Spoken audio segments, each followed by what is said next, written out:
Hello, you are listening to the Secular Buddhism podcast, and this is episode number 15. I am your host, Noah Rasheda, and today I'm talking about the faith to doubt.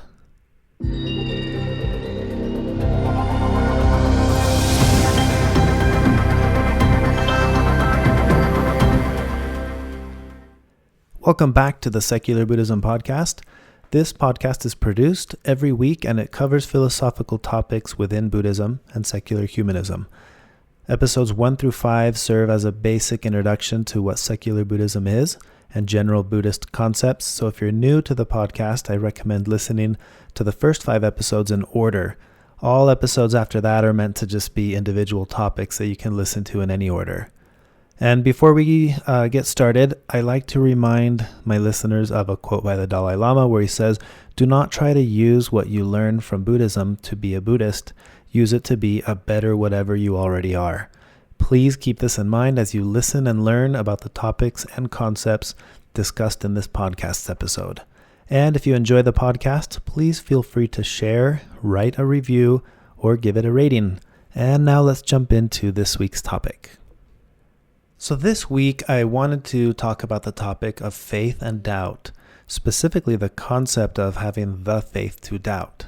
So a few weeks ago, while I was in China on a business trip, I had an experience that I think does a really good job of relating or explaining kind of what the whole concept of faith and doubt actually means. So leading up to this story, just a little bit of background. I've been working with a new supplier for almost a year now, and in that amount of time we've gotten to know each other, but we've never actually met. And something that happens in a lot of Asian cultures, or at least in China, people choose their own Western name to make it easier to communicate with Westerners like me. And, you know, I have contacts that I work with there. There's a Jason and there's a Wyatt, and there's Mr. Lee, and they kind of pick their Western names. And with this new supplier, it's no different. As soon as we started communicating, they told me the person that you need to talk to is Chris. So I started emailing Chris, who's the head of sales for this new factory. And Chris and I got to know each other by email, and we've placed multiple orders for various parts with this new supplier. And everything's been going well, so I thought I would take advantage of this specific trip while I was in China to schedule a time and meet Chris in person. And while I was there, I received the message from Chris deciding where we were going to meet and at what time. And I followed the instructions to the meeting place, and I started walking around looking for Chris. And I looked for him everywhere, and I couldn't see him anywhere. So I continued to walk around just buying time, and then every minute or two I'd come back to that specific location where we were supposed to meet. I'd look around, he still wasn't there, so then I would keep walking. And I did this 2 or 3 times, and by then almost 10 minutes had gone by. And I thought, well, Chris must be running late. I guess I can just wait here for him to show up. So I went over to the specific table where we were supposed to meet, and I sat down. And there at the end of the table, there were 2 young girls on their smartphones. So I just sat down on the other side of the table. And as soon as I sat down, one of the 2 girls looked up and said, "Hi, are you Noah? I'm Chris." And I was just stunned because that was not what I was expecting. And I started to laugh, and then thinking to myself, wait, you were here the whole time. I've been walking past you back and forth, and not once did it occur to me that the girl sitting at the table might be Chris, because in my mind I had already decided that Chris was probably a man.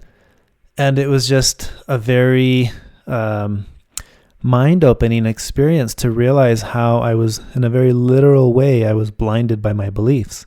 I was blinded by the belief that Chris was a man. And this, for days after this experience, I've just been thinking of the implications of that lesson. There's a meme that was going around on social media. Well, a quote, I guess it's not a meme, but there's a quote that I really like, and it says, "What screws us up most in life is the picture in our head of how it's supposed to be." And I would put quotations around "supposed to be." And I thought, that's exactly what just happened to me. There was a picture in my mind of how Chris was supposed to be, and that picture in my mind blinded me from seeing Chris the way Chris really was. Chris had to finally speak up till I realized that was Chris. And it was a really moving experience. I've been thinking about this and trying to apply it to other concepts, thinking, man, in what other ways have I been blind to reality because I already have a picture of what that reality is supposed to be? And if you think about it, this is actually a really powerful way of understanding reality. Take a concept like happiness or love or success and think about the concept that you have in your mind of what that's supposed to mean or what that's supposed to be. And you'll understand, very much like my experience with Chris, if you have an idea of what that is, you're not going to be able to see it for what it actually is. And I think this is the very essence of what Buddhism teaches. Thich Nhat Hanh says the secret of Buddhism is to remove all ideas, all concepts, in order for the truth to have a chance to penetrate, to reveal itself. And I like that, to reveal itself. That's exactly what happened with Chris. Chris was there the whole time, and I couldn't see Chris. And the only reason I couldn't see Chris was because of the concept that I had already developed in my mind. I was blind by you could say by my faith in my concept of who Chris was. And this is the notion of faith that many of us in the West, maybe from our cultural backgrounds, have an understanding of what faith is. And typically that faith is, here's an idea, now believe in that idea and don't doubt that. And the Eastern approach to this, Alan Watts talks about faith as the attitude of being open to whatever is. And that attitude of being open to whatever is allows us to experience whatever is the moment it shows up. We don't have to go through wasting, in my case, 10 minutes looking for Chris when Chris was there all along. But in life, we do the same thing. And perhaps it's looking for happiness, for example. And here I am looking for happiness because I have an idea of what happiness is. And then one day, happiness looks up and says, "Hi, are you Noah? I'm happiness." And I just think, this is not what I was expecting. And you literally start to laugh and realize life has been presenting itself to you in ways like this all along. And the only thing blinding us from seeing those things is the picture in our head of how it's supposed to be. I've talked about this on multiple occasions in several podcast episodes, this idea of there's reality and then there's the story we build around reality. And that's that world of the story of reality where we get stuck prevents us from seeing the reality as it is. It's almost identical to this experience with Chris. And this is the notion of faith and doubt, at least in the Buddhist context, the secular Buddhist context. We go through life developing concepts, and then we believe in our concepts, or we have faith in those concepts. That's not what true faith is. I like to imagine true faith as just being the attitude of being completely open to whatever may be, approaching that table and not having any assumptions of, is this Chris or is that Chris? I just know Chris is supposed to be here. So, imagine if I would have showed up with the attitude of being completely open to whatever is. I just would have walked up to the table and assumed one of you sitting here must be Chris, no matter how improbable that is based on the picture I had in my mind. But see, what's interesting is I couldn't do that. It's not that I didn't want to. I literally couldn't. I was blind and didn't even know that I was blind. And I wonder how many other concepts in life do I approach that way, where I don't even realize that I'm blind by those concepts, that the picture, the story that I have of whatever that thing is compared to just however it is. And this really motivated me, this experience motivated me to want to approach life with a new perspective, with a new attitude of true faith, of being completely open to whatever might be and allowing whatever might be to present itself like Chris and say, hi, are you Noah? I'm happiness, or I'm success, or, whatever the concept is that I have in my mind, I want to try to let go of that. So this is where doubt plays a pivotal role in understanding the true nature of faith. If the true nature of faith is just being open to whatever is, then what I need to be doubting continually are the concepts that I create in my mind, and question those and think, is this really how it is, or is this the mental picture I've created about how life is supposed to be? And I think this is really relevant with all things in life. I could take the concept of love, for example, and with your spouse or your significant other, or your relationship with your parents or your children or siblings, you could look at that relationship, and for years you could be questioning, do they really love me? And it could be that they do all along, and you've never seen it because you have a different picture in your mind of what that love is. And I think this really hits home if you've ever studied or read the 5 love languages. You'll learn that love is communicated and expressed in different ways. And if you speak one certain love language, you could be, if you don't know that there are other love languages, you may be blind, very much like I was in seeing Chris, because you only see love through the language that you speak. And if you haven't looked into the 5 love languages, Google it. It's a really fascinating concept, and I think it's very applicable to understanding the notion of how we communicate and experience something as universal as love. And if that applies to love, I'm sure it applies to so many other things. And if we don't know, if we develop a belief in how things are supposed to be, then we become blind to seeing how they actually are. And that's really the essence of the topic that I wanted to discuss today, having the faith to doubt, or have, the key to accessing true faith, which is complete openness to whatever life is. The key to that is having doubt. And I think in our society, for some reason, we've kind of attached these negative connotations to the word doubt and positive connotations to the word faith. And we're motivated to always have faith, never question things, because somehow doubt is like a negative thing. When in reality, doubt is a very positive thing. Doubt is the very thing that makes something like science work. It's because we're continually questioning and exploring why, how, that we find new knowledge. So, having this in our personal lives, the sense of doubt, the sense of questioning, is very much, I think, what the Zen Buddhism school refers to when it's talking about beginner's mind, the whole concept of beginner's mind. And think about a child. Children approach life with a beginner's mind, with this doubting, I guess you could say a doubting approach to life. And it's not a negative thing, but they're just constantly questioning everything.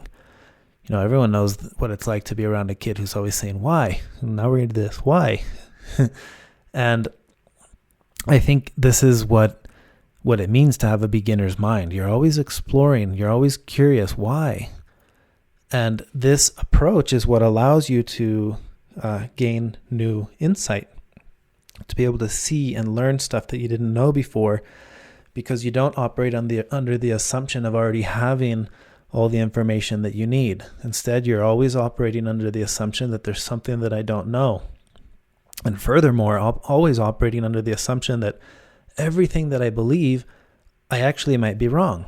There's not one thing, that I could say with complete certainty that I'm right. I should approach life the opposite, thinking everything I believe could be wrong.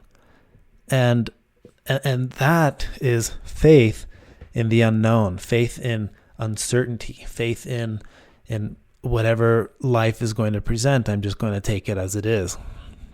And I've talked about this in past episodes as well, with the analogy of playing a game of Tetris, right? So again, imagine that you're playing a game of Tetris, and if you've ever played that game, you know that the whole premise of the game is that pieces just show up. We don't control what pieces show up, but when they show up, we have the opportunity to manipulate them. And we can move them and left or right, or you can spin them around to position them into whatever way is going to work best for your game.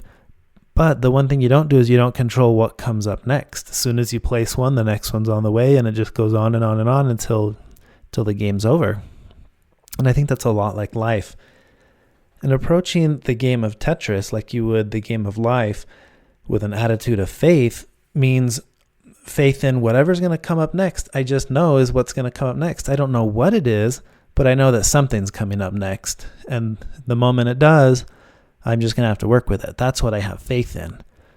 And what I would be doubting, what I want to doubt is the moment I think, oh, I know a square's coming up next, or I know that L shape is going to be what's coming up next. I should probably doubt that. That's where you need to have doubt and think, wait, don't get caught up, because the moment it doesn't show up the way I want it, now I'm all upset. There's a Zen expression that says great doubt equals great enlightenment. Little doubt, little enlightenment, and no doubt, no enlightenment. And this is the kind of doubt that I think is being implied here. It's the doubt that we have about the assumptions that we make.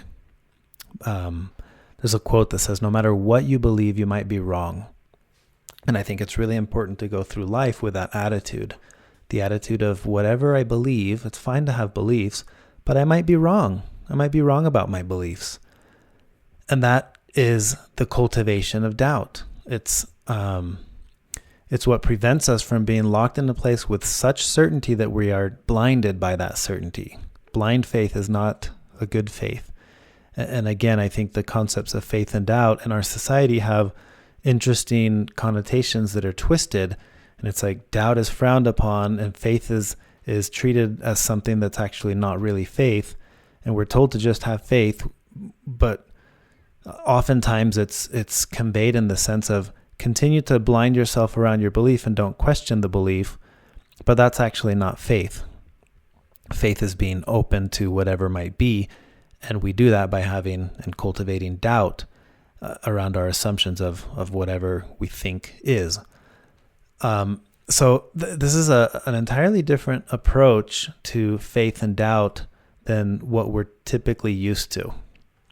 And the beautiful thing here is that with this doubt comes new knowledge. It's the only way new knowledge comes in. I like to think of science as a good example of the system of doubt. Science is constantly questioning, right? It says, well, here's what we know, and it's always asking why. Why does this work this way? And then it investigates, it creates a theory around why, and then it proves the theory, and then that's new knowledge. And then we go on to the next thing. Okay, well, if that's that, then now we ask why again. Then why this? Then why that? It's always questioning. And this is the sense of doubt. With this cultivation of doubt, if we can apply this inward to our own perceptions and understanding of the world, that's the key to obtaining new knowledge and wisdom about how the world really is.